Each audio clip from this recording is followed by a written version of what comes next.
Welcome to the many interpretations of Uintatherium. Uintatherium is a dinosauratid that lived in the Eocene of what is now North America and China. There are two identified species. You know, when a lot of people think about the time after the non-avian dinosaurs, I think they immediately picture, the Ice Age. The Ice Age that we all know and love that was represented in shows like Ice Age. Now, that Ice Age actually took place millions of years after the dinosaurs went extinct. It was a lot more recent, like we're technically still in that Ice Age. Before that, there were millions of years of really interesting environments and very interesting fauna, like Uintatherium. This animal is so weird, and I just love it. Here's a replica of its skull in the Morrison Museum.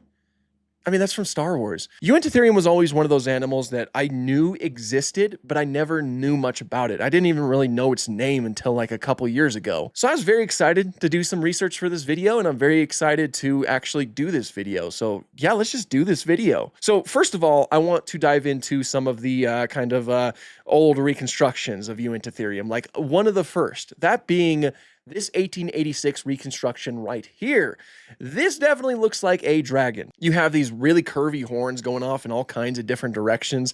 It's very interesting to see. All of those horns are actually in the correct spot though. Uentitherium did have about 6 structures that would jut out from its skull, from the top of its skull. There were 2 on the nasal, 2 on the maxilla, and 2 on the parietal. I've heard these structures called a few different things like horns and ossicones, which ossicones are those structures that you can find on modern day giraffes, like on top of their heads. But for the sake of this video, we'll simply just be referring to them as just the structures on the skull, basically. Uentitherium also did have these huge canines that is represented right here. Yeah, that is, of course, not speculation. They really did have that. It's an outdated reconstruction, of course, so you definitely can't fault it for any of that. It just went more so for like the exaggerated horns route.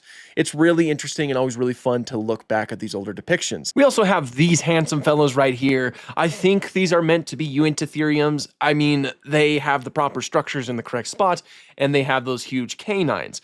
It seems that they have antlers towards the back of the head rather than, horns or ossicones.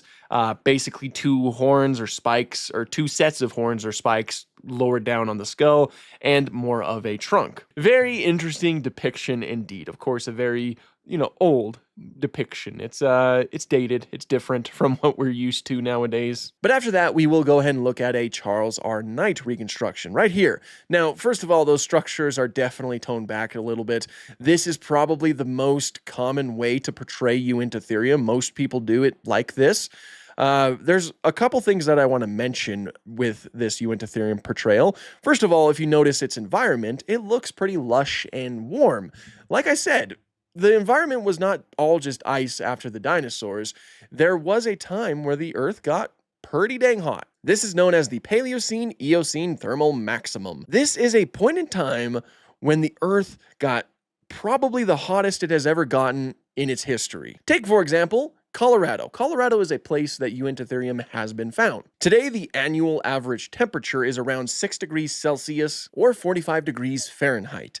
Back then, when Uentitherium was stomping around, it was a whopping 20 degrees Celsius or 68 degrees Fahrenheit. So, it's pretty hot. It was pretty hot. And you can also see that in the way that Uentitherium is portrayed right here. Now, Uentitherium was one of the largest mammals to evolve after the dinosaurs.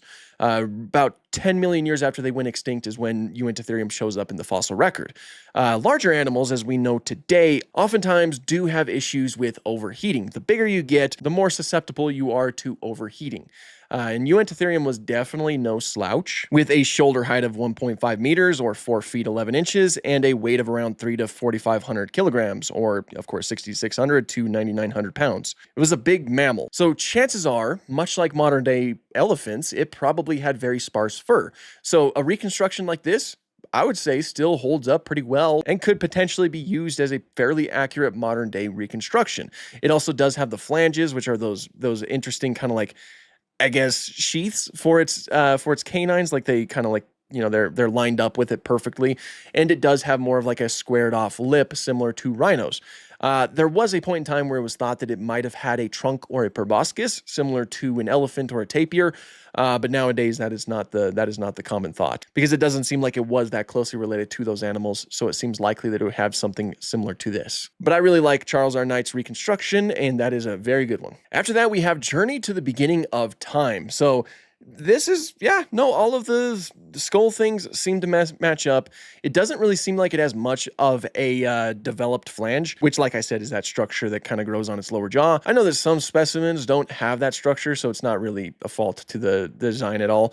All of the structures on top of the skull are present, and it has more of a grayish coloration with a lack of fur. You do see some fur here and there, but sparse, something that does make sense. It's a fairly good depiction. I have no problems with it. After that is The Last Dinosaur. This one portrays it a little bit more like a movie monster right here. It's huge. It's got a huge noggin, especially compared to its body. Uintatherium definitely did not have a head that was that big in comparison to the rest of its body. But it has all of those horns and everything. They're really portrayed like razor sharp right here, kind of like blades pointing backwards.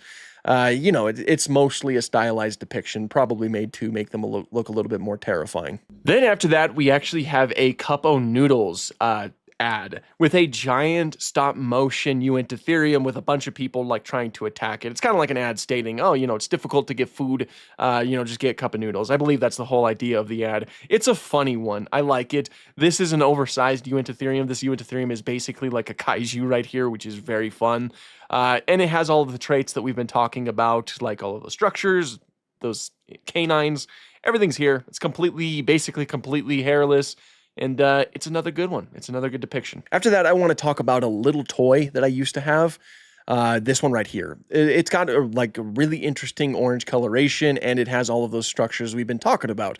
Still a fairly decent depiction of Uintatherium. I wish I still had this toy. It might still exist out there. I've been searching my parents' house, which was my childhood house, for a while now. Still no signs of it, but I'm sure that it exists, unless it didn't survive the garage sale. We'll see. And then after that is Turok, Son of Bone. This one, again, looks pretty dang good. All of the structures are lined up where they need to be. I like the colors, and I like the canines. Little fun fact about those canines: they were likely used for display or for defense. That's the most likely use for them. And it's also likely that their canines, as well as the structures on top of their heads, would have been sexually dimorphic. The males probably had larger ones than the females. That is something that is potentially observed in the fossils. I like this one though. I like the colors, and I like the patterns that it has, like the whole texture. Next up, we do have Jurassic Park Builder. It is a lot more robust than other depictions that we've seen, but everything else seems to match up what we've been talking about. The structures are all in the correct spot. It has the huge canines and lack of fur, basically. So, not much else to say about it. Same also goes for Jurassic World the game. This actually looks really good. I'm really quite happy with the way that this one looks. The more that you level it up, it actually gets different stripes and stuff like that. And then once you reach level 35 to 40, it has extra hair on its back. I believe it is possible that Uintatherium did have a sort of hair that went down the midline of its neck, similar to modern day horses, but I'm not too sure where we are with that. Anyway, I like it. I think it's a good depiction. They're both of them. They're both very good depictions. Generally speaking, Uintatherium has some very good depictions in media. And I think one of the reasons why that is because there's really not a lot of wiggle room. I mean, if you want a really strange and cool looking creature, you don't have to change much. It is a strange looking creature, and we should all love it for it. Now, all we need is to see this more in media. We need to see it in more video games, more movies, more shows. Things that help it kind of get the spotlight a little bit more. There's way too many Cenozoic weirdos out there that nobody knows about. And we need to change that. We need to change that. I might know how to change that. I'll try a few things with my Discord, but we'll see what happens. By the way, join my Discord if you want to partake in art videos and stuff like that. The link is down below. But that is pretty much all I have for this video. really cool animal, just needs a little bit more representation. Yeah, if you enjoyed this video and you like prehistoric animals and prehistoric content in general, please consider subscribing. I would love to have you on board. I do have a Patreon and a channel membership. The links for those are down below. If you want to help support me and support the channel, then those are openly available to you. And I really do appreciate your support, and thank you so much to everybody who's currently supporting me. You guys are absolutely awesome, and you're really, really helping out. But yeah, thank you so much for watching, and have an awesome day.